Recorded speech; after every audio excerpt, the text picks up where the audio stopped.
Hi, I am Dr. Eurydice Moore of Eurydice, and this video is going to be talking about the EIN number, also known as the Employer Identification Number, that you get from the Internal Revenue Service. The past few videos that I've been doing have actually been telling you how to go about getting your 501c3. It is a process. It's nothing that's done overnight, and you have many components that is a part of you. There's some things that you have to do before you can get that 501c3. But before we get into it, I'd like for you to like this station, share it. If you are not a subscriber, please feel free to subscribe by hitting that subscribe button and hit that notification button so that whenever I come on to do a video that you will be notified.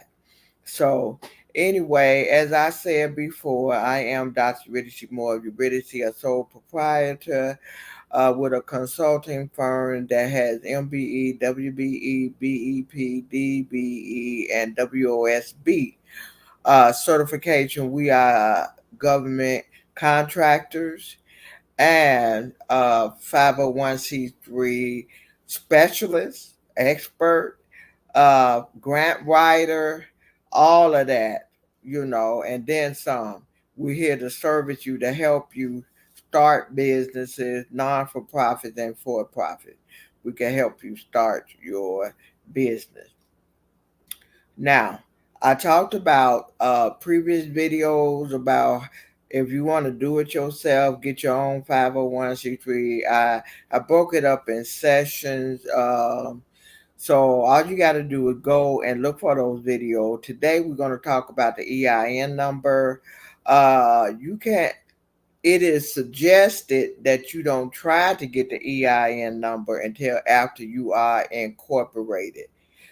There's a process, there's step, there's sequence. And as a consultant, there's been time that I met with people and they so excited and they trying to get as much done so they don't have to pay a bunch of money, which is nothing wrong with saving money. But if you're not sure about something and you jump up and do it, you may save money in one area, but in the long run, if you have to redo and amend stuff, you really didn't save. So why not do it right the first time? So what is the step? You go after the EIN number, which stands for the Employer Identification Number. You apply for that after your non-for-profit is incorporated by the state in which the non-for-profit will reside, will be a part of. So so someone might want to know, what is the EIN number? It stands for Employee Identification Number. You can say that it is a business or organization social security number. That's the best way I can explain it. Like every citizen of the United States should, and those that want to become citizen should have what is called social security number. These are numbers that identify you. There's so many billions of people on this planet. uh Having a person first and last name is not enough. Some people have the exact same number. I don't know when the social security number was instituted, but I know it identifies us individually, kind of like fingerprints. We all are human beings, but no two fingerprints are the same. So you could say that the EIN number is like a social security number for businesses or a set of fingerprint for a business.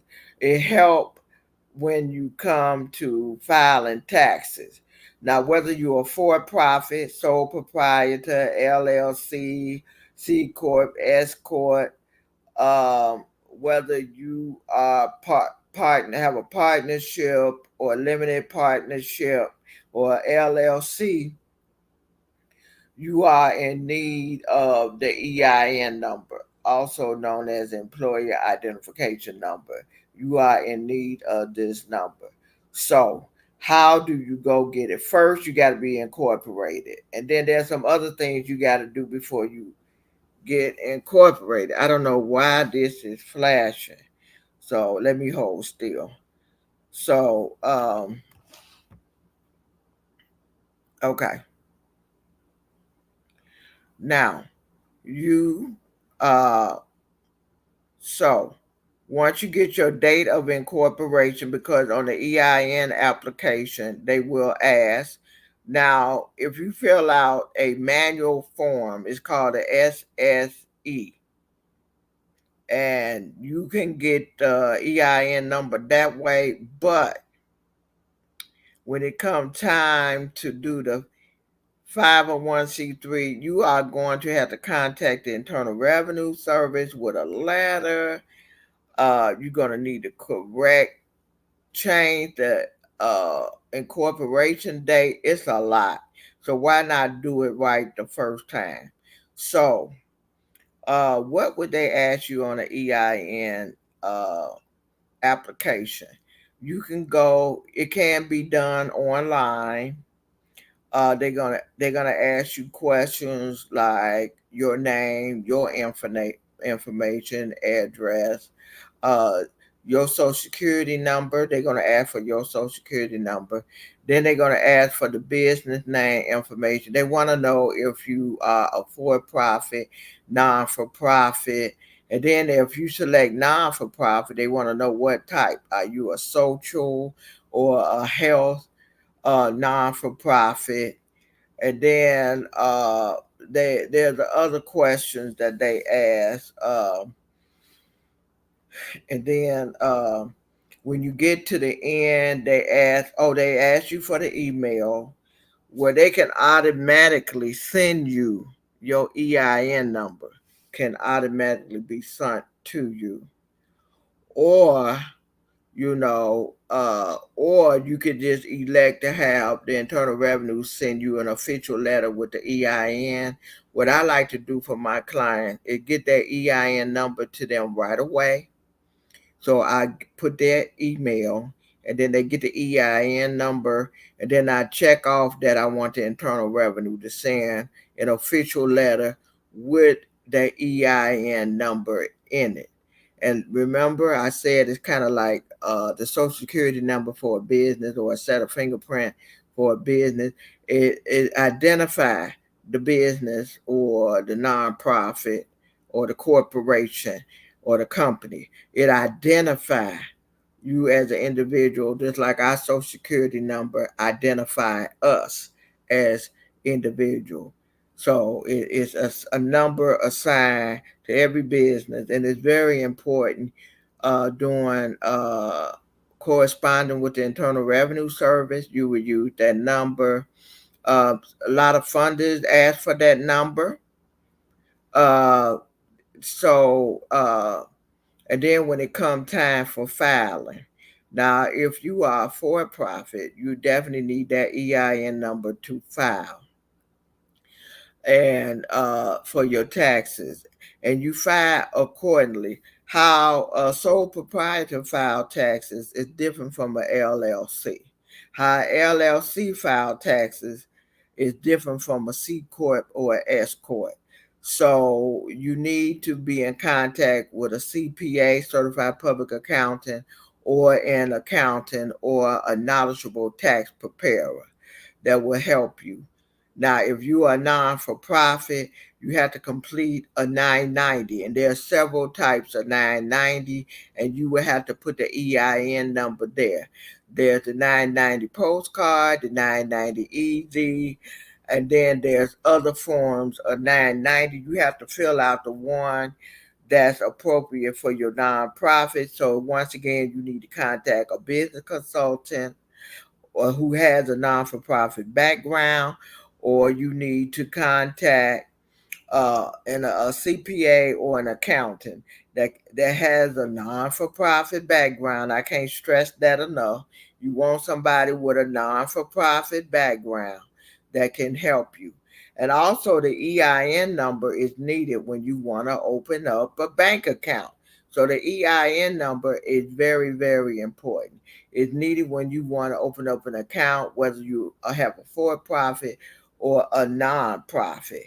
Now, Now, once you have that EIN number and you're a nonprofit and you're trying to get the 501c3, it has to appear on the 501c3 application. It asks you to place the EIN number. You cannot get processed without the EIN number. So this is Dr. Eurydice Moore talking to you about the EIN number, the importance of the EIN number. And if you want to file, example, for sales tax exemption or any types of exemptions or benefit for your for profit or nonprofit. And if you're seeking out funders and investors, loans, you are going to need the EIN number. If you're dealing with the financial institute like banking, credit union, you are going to need a EIN number. You can't do anything without the EIN number. Once again, I am Dr. Eurydice Moore of Eurydice. I am a business consultant as well as a government contractor, a 501c3 specialist, grant writer, a urban educator. Been in business since December 4th, 2024. Started off with a nonprofit. Then we converted into a for-profit, became Eurydice Moore and Associate. They were on later on Eurydice, and so we're looking forward to changing the name again. I won't mention that until once we get it documented and clear. We have helped 12,000 plus people through workshop training, 501c3 assistant, and corporation assistant. We have helped people with their bylaws. We have helped people through consultation, uh, through grant writing, grant research, grant reviews. We offer a 15 minute free consultation where you could run your ideas by me, and I will let you know if it's feasible, if it's fundable, if it will fly. What you want to do, will it fly, and will there be funding opportunities for what it is you want to do? And once again, I'm Dr. Eurydice Moore, and on screen you should see my contact information, website, phone number, email, uh, my YouTube channel. If you are subscribed, I want to thank you for your subscription and for coming when you're notified that I have another video. If you are here for the first time and you're not a subscriber, I'd like to encourage you to subscribe to the YouTube channel. I have many, many videos on various topics, but not specifically for non-for-profit. We also help for-profits in various areas, but our specialty is non-for-profit setup, startup. Okay. So once again, I'm Dr. Eurydice Moore of Eurydice, a certified consulting firm. We have MBE, WBE, BEP, DBE, WOSB credential certification, and we're launching into government contracting. Just getting started and learning so we can process and offer services to assist you to become government contractors. Okay, God bless, Godspeed.